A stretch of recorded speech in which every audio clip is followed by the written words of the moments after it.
Hello, I'm Severn Suzuki, speaking for ECHO, the Environmental Children's Organization. We're a group of 12 and 13-year-olds trying to make a difference.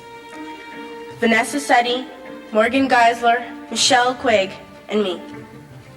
We've raised all the money to come here ourselves, to come 5,000 miles to tell you adults you must change your ways. Coming up here today, I have no hidden agenda. I am fighting for my future. Losing my future is not like losing an election or a few points on the stock market. I am here to speak for all generations to come. I am here to speak on behalf of the starving children around the world whose cries go unheard. I am here to speak for the countless animals dying across this planet because they have nowhere left to go. I am afraid to go out in the sun now because of the holes in our ozone. I am afraid to breathe the air because I don't know what chemicals are in it. I used to go fishing in Vancouver, my home, with my dad, until just a few years ago we found the fish full of cancers. And now we hear of animals and plants going extinct, every day vanishing forever. In my life, I have dreamt of seeing the great herds of wild animals, jungles and rainforests full of birds and butterflies. But now I wonder if they will even exist for my children to see.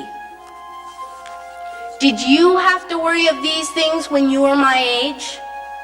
All this is happening before our eyes, and yet we act as if we have all the time we want and all the solutions. I'm only a child and I don't have all the solutions. But I want you to realize, neither do you. You don't know how to fix the holes in our ozone layer. You don't know how to bring the salmon back up a dead stream. You don't know how to bring back an animal now extinct. And you can't bring back the forests that once grew where there is now a desert. If you don't know how to fix it, please stop breaking it. Here, you may be delegates of your government, business people, organizers, reporters, or politicians, but really, your mothers and fathers, sisters and brothers, aunts and uncles, and all of you are someone's child. I'm only a child, yet I know we are all part of a family, 5 billion strong, in fact 30 million species strong, and borders and governments will never change that. I'm only a child, yet I know we are all in this together and should act as one single world towards one single goal. In my anger, I am not blind, and in my fear, I am not afraid of telling the world how I feel. In my country, we make so much waste. We buy and throw away, buy and throw away, buy and throw away, and yet northern countries will not share with the needy. Even when we have more than enough, we are afraid to share. We are afraid to let go of some of our wealth. In Canada, we live the privileged life, with plenty of food, water, and shelter. We have watches, bicycles, computers, and television sets. The list could go on for 2 days. 2 days ago, here in Brazil, we were shocked when we spent time with some children living on the streets. This is what one child told us. I wish I was rich. And if I were, I would give all the street children food, clothes, medicines, shelter, and love and affection. If a child on the streets who has nothing is willing to share, why are we who have everything still so greedy? I can't stop thinking that these are children my own age, that it makes a tremendous difference where you are born. That I could be one of those children living in the favelas of Rio.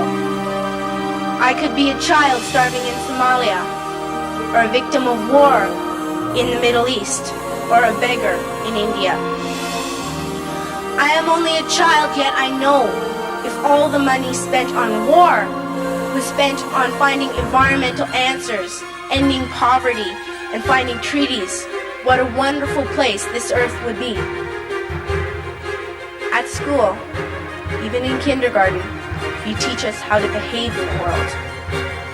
You teach us not to fight with others, to work things out, to respect others, to clean up our mess, not to hurt other creatures, to share, not be greedy.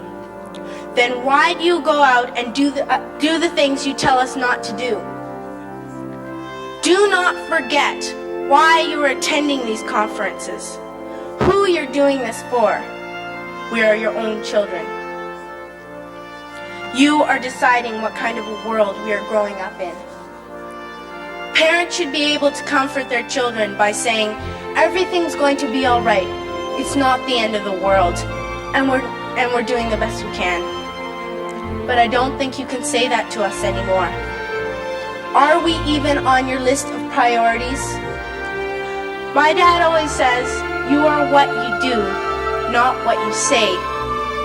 Well, what you do makes me cry at night. You grown-ups say you love us, but I challenge you, please, make your actions reflect your words.